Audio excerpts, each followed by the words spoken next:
अस्सलाम वालेकुम दोस्तों, कैसे आप सब। आज हम स्टार्ट कर रहे हैं एक लॉन्ग नावल और ये बहुत ही अच्छा नावल है। वो इस वक्त अस्पताल में मौजूद टहल रहा था। नजरें बार बार वॉल क्लॉक पर डाल रहा था। चेहरे पर परेशानी साफ वाज़ेह थी। तभी से नर्स आती दिखाई दी थी। मुबारक हो, आपके यहाँ बेटी हुई है। वो मुस्कुराते से पैदा हुई बच्ची थमाकर बोली। जराब ने मुस्कुराकर इसका माथा चूमा था। नर्स ने मुस्कुराकर बच्ची जराब को थमाई थी। वो सबसे पहले अपने बाप की गोद में आई थी। जराब ने मोहब्बत से इसकी पेशानी पर बोसा दिया था। मेरी वाइफ। बच्ची का माथा चूमते वो फौरन से नर्स की जानब देखने लगा था, जिस पर नर्स के चेहरे पर मौजूद मुस्कुराहट गायब हो गई थी। हमारी पूरी कोशिश के बावजूद वो नहीं बच सकी। I am really sorry. Nurse के कहे गए अल्फाज सामने खड़े शख्स के लिए नाकाबिले यकीन थे।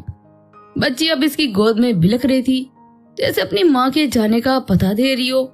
जराब को अपना वजूद बेजान होता महसूस हुआ था। इसके हाथ सुन होने लगे थे, जिससे नूर गिरने ही लगी थी कि हया ने फौरन से पहले से थामा। इसीलिए खाली खाली नजरों से देखने लगी, जबकि अब खाला की गोद में आती ही पुरस्कून सी आंखें खोल गई थी। हया का चेहरा था जो नूर ने सबसे पहले देखा था, जबकि नम आंखों से इस मासूम को देखने लगी थी। ये मासूम इसकी इकलौती बहन की निशानी थी, जिसे वो एक नजर भी देखे बगैर दुनिया को अलविदा कर गई थी। वो नूर को खुद से लगाए ज़ारो कतार रोने लगी थी। अदीना बेगम ने आगे बढ़कर इसे संभाला था, लेकिन हया इस पर सबसे बेगाना इस बच्ची को खुद में भीजे ज़ारो कतार रो रही थी। नर्स के जाने के बाद जराब को इसके अल्फाज अब तक अपने कानों में गूंजते सुनाई दिए थे। इसे लगा था जैसे किसी ने इसके पांव से जमीन खींच दी हो। इस वक्त मलक बिल्ला में गहरा सन्नाटा छाया हुआ था। यहाँ हमेशा हंसने की आवाजें और खुशियां होती थी। अब हर तरफ रोने, चीखों पुकार की आवाजें गूंज रही थी। अचानक हादसा भी इतना बड़ा आया था कि इस घर की बहू मर गई थी। एक तरफ अगर खुशी मिली थी तो दूसरी तरफ इतना बड़ा सदमा। इन्हें समझ न आ रहा था वो खुश हो या उदास। ये बात सबके लिए गहरा सदमा थी। सबके दिलों में थी, क्योंकि वह हर किसी से प्यार और मोहब्बत से रहती थी। अचानक आने वाला हादसा सबके लिए किसी क़यामत से कम न था। यह हादसा इस घर के मौजूद हर फर्द को उदास कर गया था। वो अपने कमरे में मौजूद था, नूर इसके हाथों में थी। कुछ घंटों की बच्ची इसकी पहली औलाद। आज खुदा ने 4 साल बाद इसे इस खुशी से नवाजा था, मगर इसे समझ नहीं आ रहा था वो खुश हो या उदास। इसकी बीवी से छोड़कर जा चुकी थी। वो नूर को देख रहा था। अचानक यशमा का चेहरा आंखों के सामने आया था। इसकी आंखों में एक मोती टूट कर रुखसार पर गिरा था। इस वक्त वो टूट सा गया था। वो सब्र से काम लेने वालों में से था, मगर अचानक इतने बड़े शौक से वो भी टूटा हुआ था और उदास भी था।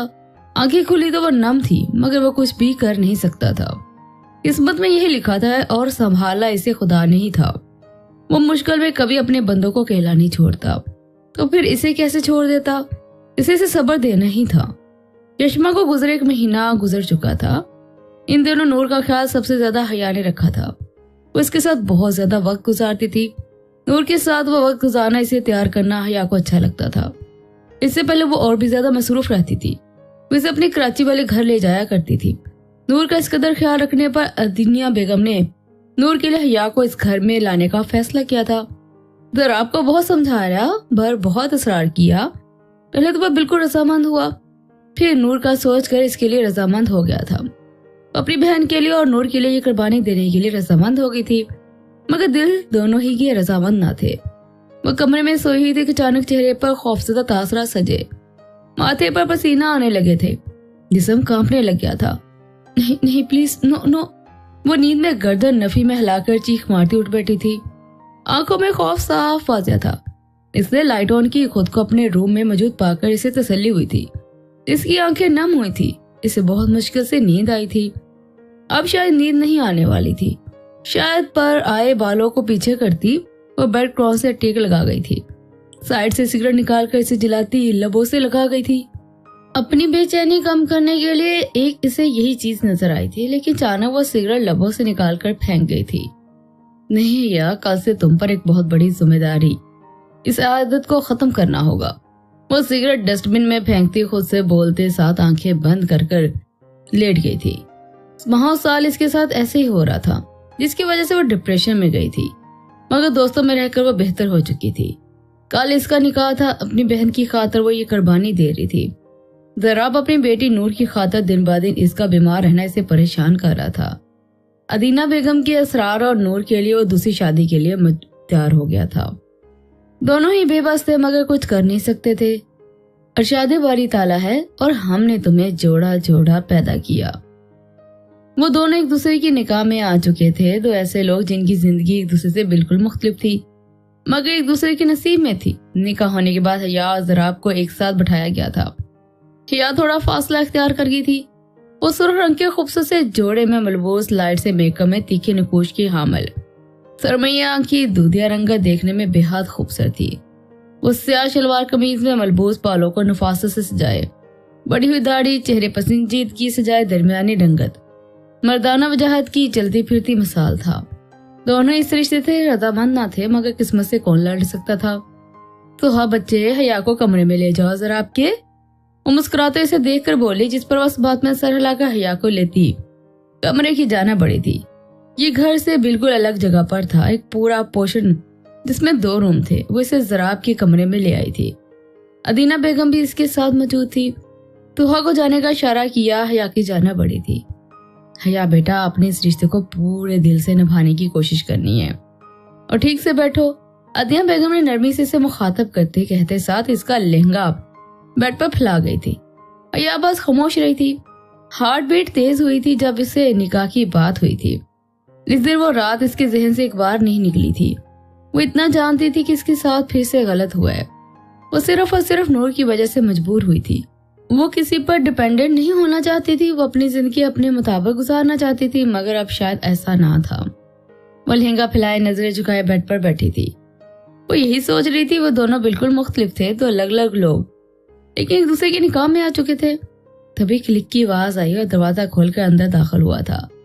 एक नजर इस पर डाली, इसे यूं बिठा देखकर माथे पर बल नमूदार हुए थे। उठो और चेंज करो। दरवाजा बंद करता सर्द लहजे में से मुखातब करते हुए बोलने लगा। इसकी सर्द आवाज पर वह सहम कर इसकी जानब देखने लगी थी। तुम्हें मालूम होना चाहिए ये निकाह सिर्फ मैंने नूर के लिए किया है, तो मेरे साथ तुम्हारा कोई ताल्लुक नहीं है। वो अपना कोट उतारते के साथ ही संजीदगी से इसे बगैर देखे बोला। हया को इसकी बातों से शदीद गुस्सा आया था। खाला ने मुझे यूं बैठने को कहा था। मुझे मालूम है ये रिश्ते सिर्फ नूर की हद तक है। वो मुंह बनाए थोड़ी ऊंची आवाज में इसे जवाब देते साथ बेड से उठी। इसे सर्द निगाहों से इसे देखा था। आवाज आज के बाद नीची रखना। मुझसे किसी ने ऊंची आवाज में बात नहीं की। जराब उंगली उठाकर गुस्से से इसे वार्न करते हुए सख्त तेवर लिए बोला था। हया लहंगा संभालती इसके बिल्कुल सामने आकर खड़ी हुई थी। कमर पर हाथ रखकर इसे देखा था। मेरे साथ भी किसी ने ऊंची आवाज में बात नहीं की तो बेहतर है आप भी मत कीजिएगा। मैं किसी की ऊंची आवाज नहीं सुनती हूँ। उसकी सर्द आंखों में देखते हुए इसके अंदाज में जवाब देने लगी थी। जब जराब के माथे पर बल नमूदार हुए थे। मेरे साथ ज्यादा बात करने की जरूरत नहीं है। बेहतर ये है तुम्हारे लिए मुझसे दूर रहो। साथ दूसरा रूम है। वो इसके बिल्कुल हुए चेहरे इसके चेहरे के करीब झुकाए सर्द लहजे में गुर्राया था। हया की अपने गुस्सा जब्त करती लहंगा संभालती कमरे से गुस्से से चली गई थी। वो इसे ज्यादा देखता दरवाजा जोर से बंद कर गया था। दूसरे कमरे में आते हुए कपड़े बदले बेड पर बैठी इसे अपना वजूद बेजान सा महसूस हो रहा था।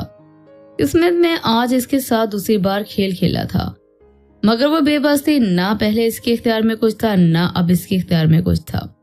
शायद इसके नसीब में मोहब्बत थी ही नहीं। इन्हीं सोचों में कब इसको नींद आई इसे मालूम ही ना हुआ। वो इस वक्त जायनमाज पर बैठा अपने रब से गुफ्तगू करने में मसरूफ था। आंखें नम थी। वो जानता था आज इसके निकाह में कोई और थी मगर ना तो वो इससे वो दर्जा दे सकता था ना ही वो इसे मुकाम दे सकता था जो यशमा का था। वो अपने रब के आगे शर्मसार था और अपने रब से एक ही इल्तिजा कर रहा था कि रब इसका दिल इसकी रजा में राजी कर दे। हया को उठते उठते दोपहर के 1 बज गए थे। फ्रेश होकर आई थी। जीन शर्ट में मलबूस बालों को टेल पोनी में कैद किए अपना अक्स शीशे में देखती नीचे आई थी। हया के नीचे आते टीवी लॉन्च में मौजूद हर फर्द की नजर इस पर गई थी। इसके कपड़े देखकर सब परेशान हुए थे।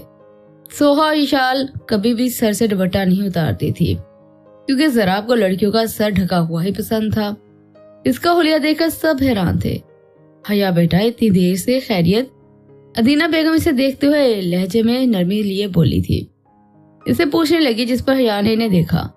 मैं इसी वक्त उठती हूँ।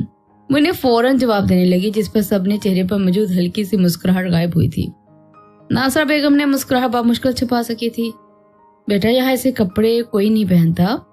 वो एक फिर से इसे धीमे लहजे में संजीदगी से बताने लगी थी। अपने कपड़ों पर नजर डाली। क्या बुराई है इन कपड़ों में? मैं ऐसे ही कपड़ों में इजी रहती हूँ। वो अपने कपड़ों पर नजर डालते हुए फौरन से जवाब देने लगी थी। अदीना बेगम को अब की बार शर्मिंदगी महसूस हुई थी। वो डाइनिंग टेबल पर आकर बैठ गई थी। इस घर में कुछ नाश्ते के लिए है या नहीं? वो मेड की तरफ देखते हुए पूछने लगी, जिस पर वो खामोशी से किचन की तरफ बढ़ गई थी। तुम जिस वक्त नाश्ता करती हो ना, इस वक्त हम यहाँ सब दोपहर का खाना खाते हैं। नासरा बेगम फौरन से तंज करते हुए टीवी स्क्रीन पर नजरें मरकूज कर गई थी। तो मैंने तो आपको नहीं रोका दोपहर का खाना खाने से। वो फौरन से जवाब देते साथ नाश्ता करने में मसरूफ हो गई थी। नासरा बेगम बस इसे देखती रह गई थी। नाश्ता करते हुए नूर को अदनिया से लेती ऊपर की जाना बढ़ गई थी। वह सब इसे जाता देख रहे थे। नूर को कमरे में लाती हाथ में मौजूद फोन साइड टेबल पर रखकर इसके कपड़े तब्दील करवाने लगी। अब मेरी प्यारी नूर कपड़े चेंज करेगी। वो मुस्कुराते हुए इसकी नाक दबाते हुए कहते साथ इसे तब्दील करवाने लगी थी। कपड़े तब्दील करवाने के बाद इसे सीने से लगाया था। वो खुद को जैसा दिखाती थी वो वैसा नहीं थी। अंदर में बिल्कुल खत्म थी। इसे लोगों की हमदर्दियां लेने का बिल्कुल शौक न था। वो अकेला रहना चाहती थी। सिर्फ इसके लिए इसकी माँ और बहन अजीज थी और कोई रिश्ता या लोग इसके लिए कोई अहमियत न रखते थे। दिल में जज्बात है मगर खुद को पत्थर का दिखाती थी। नूर को तैयार करने के बाद मोबाइल में इसकी तस्वीरें लेती हुई मुस्कुरा रही थी। नूर के साथ वक्त गुजारना इसे बेहद अच्छा लगता था। इफ्तिखार साहब की 3 औलादें थी। 2 बेटे, एक बेटी। बड़ा बेटा शाहनवाज, जिनकी बीवी अदनिया बेगम, और 2 बेटे जराब और इर्तजा थे। दूसरे नंबर पर आजम साहब थे, जिनकी बीवी नहीद बेगम और इनके भी 2 ही बच्चे थे। एक बेटा आर्स, दूसरी बेटी इशाल। तीसरे नंबर पर नाजरा बेगम थी, इनकी एक ही बेटी सोहा थी। इफ्तिखार साहब 7 साल पहले इस दुनिया से रुखसत हो गए थे। इसके एक बाद इनकी बेगम भी इस दुनिया से चली गई थी। शाहनवाज की वफात को अब भी काफी साल गुजर चुके हैं। नासरा बेगम के शोहर भी वफात पा गए थे, जिसके बाद वो यहीं रहने लगी थी। वो इस वक्त लॉन में मौजूद झूले पर बैठी झूला झूल रही थी जब सामने से वो आया। दरमियाना कद, हल्की ब्रीड, तीखे नकूश का हामिल, देखने में खूबरू नौजवान था। झूला झूलना बंद करो और चाय बनाओ मेरे लिए जाकर। इसके पास आते इसे देख कर कहने लगा। इशाल ने इसकी जानब देखा। दरमियाने कद की तीखी नाक, गुलाबी लब, स्याह आंखें वो देखने में बहुत प्यारी थी। स्याह रेशमी बाल, जिन पर दुपट्टा था। मैं तुम्हारी नौकर नहीं हूँ, वो गुस्से से अब जवाब देती सामने देखने लगी थी जब वो इसके साथ बैठा था। यानी नौकर होती तो बना कर देती। उसे देखते हुए हंसते हुए कहने लगा था, जबकि इशाल इसकी फजूल सी बात पर खासा मुंह बना गई थी। क्यों सुबह सुबह दिमाग खराब कर रहे हो मेरा इर्तिजा? उसे गुस्से से बोलती सामने देखने लगी थी। इसे तंग करने में इस शख्स को हमेशा की तरह मजा आ रहा था। तुम्हारा दिमाग तो खराब था, आंखें भी खराब हो चुकी हैं। इस वक्त शाम के 4 बज रहे हैं पागल। इसे मजीद तपाते हुए मुंह बनाते बोलता इधर उधर देखने लग गया था जब उठकर वहां से चली गई थी। चाय लाजमी लाना, विसे ज्यादा देखते हुए बोला था जब इशाल चलते चलते मुड़ी। तुम्हारी बात मानने से बेहतर है मैं मर न जाऊं। उसे मुंह बनाए जवाब देती वहां से चली गई थी। इर्तिजा के लब मुस्कुराए थे। इसे तंग करने में हमेशा इसे मजा आता था। अरे आगे तुम, नासरा बेगम ने इसे आता देख मुस्कुराते हुए बोली। लंबे कद के चेहरे पर ब्रीड मौजूद थी। स्याह बाल, चेहरे पर हल्की सी मुस्कुराहट सजाए हुए थे। वह देखने में काफी खूबसूरत नौजवान था। अस्सलाम वालेकुम, सोफे पर बैठते हुए बोला। नहीद बेगम और नासरा बेगम ने इसे जवाब दिया। आर्स ने नजरें किचन की जानब घुमाई थी मगर वो वहां मौजूद न थी। सोहा नहीं देख रही थी कहाँ है वो। इन्हें देखते हुए पूरे टीवी लॉन्च में नजरें घुमाए पूछने लगा। रूम में है, नासरा बेगम ने इसे जवाब दिया था, जिस पर वह सर को खम दे गया था। मैं नमाज अदा कर लूं कहते साथ वो उठकर ऊपर की जाना बढ़ा था। अपने कमरे की जानब कदम बढ़ाने के बजाय वह सोहा के कमरे की जानब बढ़कर पर दरवाजे पर दस्तक देने लगा था। दरवाजा खुला छोड़े। छोटे कद की बड़ी बड़ी ब्राउन आंखें, तीखी नाक, गुलाबी लब, गंदमी रंगत वो देखने में बेहद प्यारी और मासूम सी थी। इसे आर्स की जानब देखा। जी भाई, वो इसे देखते हुए मासूमी से पूछने लगी। भाई कहने पर इसने सब किया था। नीचे नहीं थी तुम खैरियत? वो लहजे में नरमी लिए इसे पूछने लगा। सोहा ने इसे अंदर आने का रास्ता दिया था। जी बस कॉलेज का टेस्ट था, इसकी तैयारी कर रही थी। वो किताबों की जानब नजरें किए इसे जवाब देने लगी थी। इसकी नजरों की तपश से वो कंफ्यूज हो रही थी। अच्छा, बेस्ट ऑफ लक, लबोपा हल्की सी मुस्कुराहट जाए से बोला था। सोहन ने इसकी जानब देखा था। थैंक यू भाई, वो मुस्कुराते हुए इसे बोली और आर्ज ने दाढ़ी पर हाथ फेरा था। भाई मत कहा करो मुझे, लहजे में सद पर लिए से बोलता कमरे से चला गया था। सोहा इसे जाता देख रही थी। ये शख्स इसकी समझ से बाहर था। जराब 8 बजे के करीब घर में दाखिल हुआ था। इसे आज आते हुए देर हो गई थी। मगरूर चाल चलता हुआ घर में दाखिल हुआ था। अस्सलाम वालेकुम। अदनिया बेगम को असल देखते हुए वो सलाम करते साथ इनके गले मिला था। वालेकुम सलाम, खाना लगाऊं?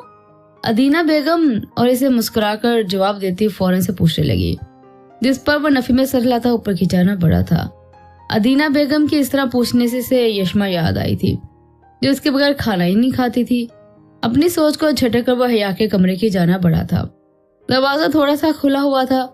वो थोड़ा सा और खोल कर अंदर दाखिल हुआ तो नजर इस पर गई जो नूर का सीने पर सुलाई हुई थी, और फिर नजर इसके कपड़ पर गई। नूर मुझे दो, वो इसे देखते हुए कहने लगा।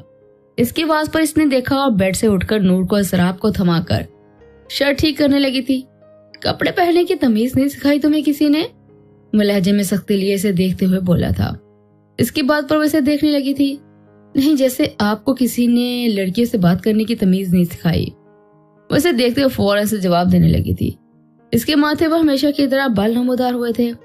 बात करना ही बेकार है तुमसे, उसे से बोला। हया मुस्कुरा के इसे देखने लगी थी। नेवर माइंड, उसे जवाब देते साथ बाथरूम की जाने बढ़ गई थी। वो लंबे लंबे डग भरता अपने कमरे में आ गया था। वो नमाज अदा करके बेड पर लेटा था जब इसे म्यूजिक की आवाज आई थी। वो उसे से खड़ा हुआ हया के कमरे की जाना पड़ा था, जो इतनी ऊंची आवाज में गाने सुन रही थी। इसके रूम का दरवाजा नॉक किया। हया ने दरवाजा खोला। जरा उसे से देख रहा था। ये क्या है? वो सर्द लहजे में इसे देखते हुए पूछने लगा। हया इसे ही देख रही थी। म्यूजिक? फौरन से नॉर्मल अंदाज में जवाब देने लगी, लेकिन इसे बस देखता ही रह गया था। वक्त देखा है तुमने? वो ना चाह कर भी लहजा सर्दपन लिए से पूछने लगा। मैं इसी वक्त सुनती हूँ। वैसे जवाब देने के साथ साथ अंदर वापस चली गई थी और बाहर आया था। ये मेरा घर है और अपनी आदतें बदलो। इधर किसी वक्त कोई म्यूजिक नहीं सुनता, बल्कि म्यूजिक सुनना ही नहीं जाता। वैसे देखते इंतहाई गुस्से से कहने लगा था। हया ने इसकी जानब देखा था। मुझे मालूम है इस घर में सारी बूढ़ी रूहें रहती हैं। एक कमरा दिया है ना आपको? वैसे मजीद गुस्सा दिलाते हुए फौरन से बोली थी, जब जरा 2 कदम इसकी जाना बढ़ गया था। तुमने मुझे कमरा दिया है या मैंने? वैसे देखते हुए फौरन से बोला था। हया इसके करीब आई, घबराई और इसे देखा था। हाँ, वही मेरा मतलब, फौरन से जवाब देती 2 कदम दूर हुई थी। तुम मुझे मेरी यशमा की बहन कहीं से भी नहीं लगती। उसे सुर्ख आंखों से देखते हुए बोला था, जिस पर हया कमर पर हाथ रखते हुए इसे वैसे ही देख रही थी। शायद पहली लड़की थी जिसके गुस्से से नहीं डर रही थी। हर कोई एक जैसा नहीं होता। उसे फिर से की बात का जवाब देने लगी थी। गराब ने माथे पर उंगली मस ली थी। मुझे लगता है खाला ने एक ही बेटी को तरबियत दी थी। एक बेटी जितनी सुलझी और तमीजदार थी, दूसरी उतनी ही बदतमीज है। गराब का गुस्सा कम होने का नाम नहीं ले रहा था। पहली लड़की थी जिसके सामने इसकी इस कदर जबान चला रही थी। तो मैंने तो नहीं बोला मुझे बदतमीज के मुंह लगे। उसे फिर से मुंह बनाकर कहती म्यूजिक की आवाज हल्की कर गई थी। जरा सर्द निगाहों से इसे अभी तक देख रहा था। लीजिए, जो आप चाहते हैं कर दिया, अब आप चाहे। वो हाथ बंधे गुस्से से कहते साथ बोली थी। वो भारी भारी कदम उठाए गुस्से से कमरे से बाहर आ गया था। एक बात तो वो जान चुका था, इससे बात करना बेकार से भी बेकार है। तो जी दोस्तों, फर्स्ट एपिसोड कैसा लगा, कैसी लगी जरा भैया, कैसी लगी, अपनी राय जरूर दीजिएगा।